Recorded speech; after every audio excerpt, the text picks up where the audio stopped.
Keep those tweets coming. This is live TV. Welcome back to Sunday Sound Off, and our first hot topic of the night.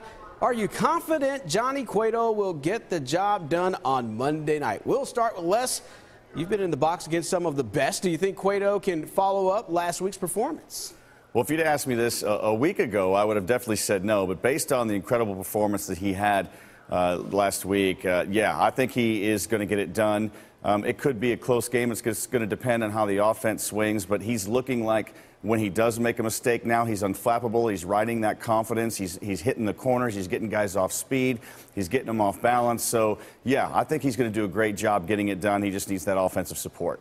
Let's go downstairs to TJ. And TJ, you watched Cueto in spring training. Well, when he came over anyway, you saw him on TV in spring training. And this guy is a force to be reckoned with. Do you think he can get it done this week? I think he can, but I also think that Cueto has shown a propensity at times to be flappable. We've seen crowds get to him before. We've seen big moments get to him before. Now, he answered the call. There's no doubt about that, his last time out. And that's the most important thing. You're only as good as your last start, or at least that's the way it's been in postseason baseball for some time. And I think that Johnny Cueto, obviously we saw what he did outside of the one home run ball he gave up. He didn't really have any bad pitches in that game, and that was arguably a pitch he shouldn't have had to make at that time. So Cueto is coming off an incredible performance. I just hope that whatever distractions he was facing with free agency looming that he admitted to prior to that start are gone now, and he can focus 100% on getting the job done against Toronto. I expect Johnny Cueto will be every bit what he was, that Johnny baseball guy we saw last week. So, Ren, are we seeing the ace Cueto this week? Yeah, you know, I certainly hope so. Look, I'm a numbers guy, and I'd say when you have a true ace, you expect about 90% of the time that he's going to be good or better, good to very good. And I think around Kansas City, we were down to about 10% was our expectation going into that game he threw last time out. And, you know, really the hope was that he could get through 5 and keep it to 3 runs or less. He's brilliant. I don't think you go all the way back to 90% on Johnny Cueto after that brilliant performance. But I think you pump it way up there. I'd put it at about 60, 65, maybe 70%. There is a huge resume of him being very good over a long period of time. So I'm quite optimistic. I like him to win Game 3 tomorrow. I like Cueto to be good. Not as good as he was last time, but I like the Royals. Cueto to be good enough and the Royals to get the win. Clean sweep. Everybody likes Cueto for Monday. Here's our second hot topic of the evening. Do you think the Chiefs will win another game this season? TJ, let's start with you. What are these guys going to do? Are you ready for some smoking hot takes? Because this is what it's going to. This is what you're going to get here. Look, the Kansas City Chiefs.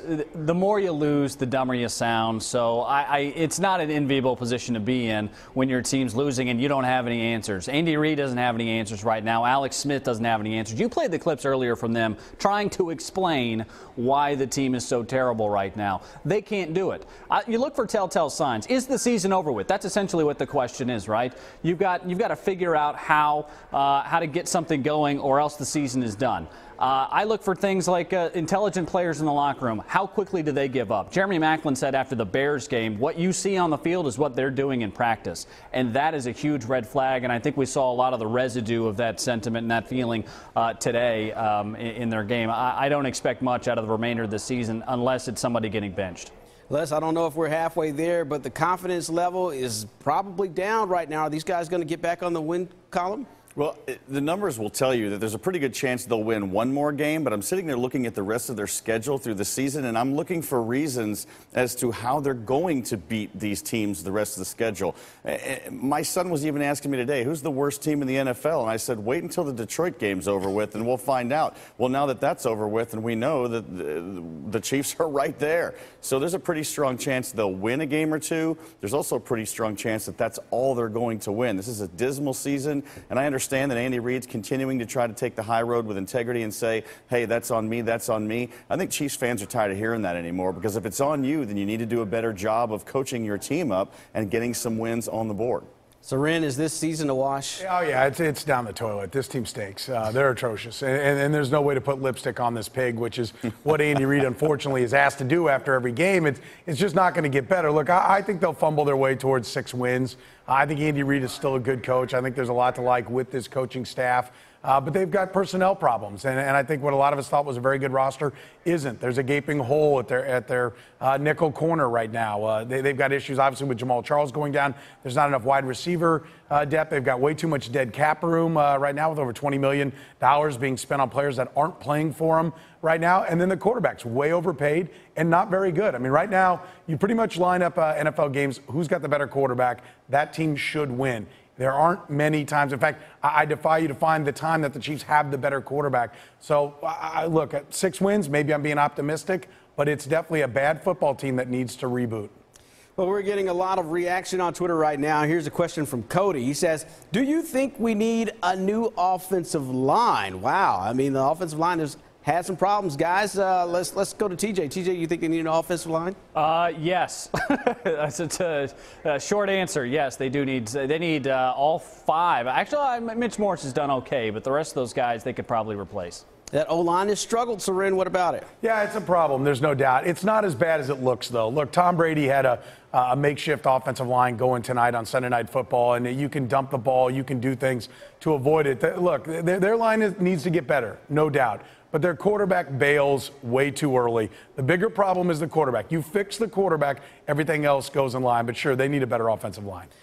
And, guys, what about this? Our final hot topic of the night, how does Kansas State recover from that 55-0 loss to Oklahoma? How about it over there, Les? Man, I'll tell you what, maybe some diaper cream on the rash that's going on right now. That's a tough loss. And you have to recover. You're a college football team. You have to do it. You know, thank goodness for Drew Lock over at Missouri, because college football in this area right now is struggling a little bit, and he's that feel-good story. I know they wanted to maybe be a little bit better than 4-3, but even so, he's a great story. Kansas is struggling. Kansas State is struggling. It's really, really tough. And even though you want to put those losses behind you, those miserable, destructive, we got crushed kind of losses, it's still going to be difficult. And it's really going to, probably the rest of the season is going to hinge on how well they can bounce back after a drubbing like that. Real quick, TJ, how do you fix a 55-0 loss? Well, you don't. And I think that they've got too many problems to solve. I think this was an indication of that. And I also think that the rumblings are going to start very soon about whether or not this is Bill Snyder's last year. And is Bill Snyder taking the blame for this one, Soren? Yeah, yes and no. I mean, Bob Stoops is the one guy who, having coached by his side, has always kind of had his number. So they also come off 2 really tough losses to Oklahoma State and TCU, where they really felt like they could have won those games. I think those were emotionally draining. So I wouldn't put too much into this. This season's clearly a rebuild.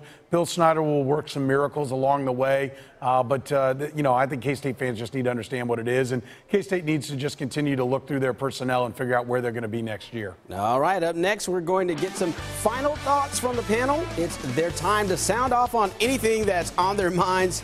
You're watching Sunday Sound Off.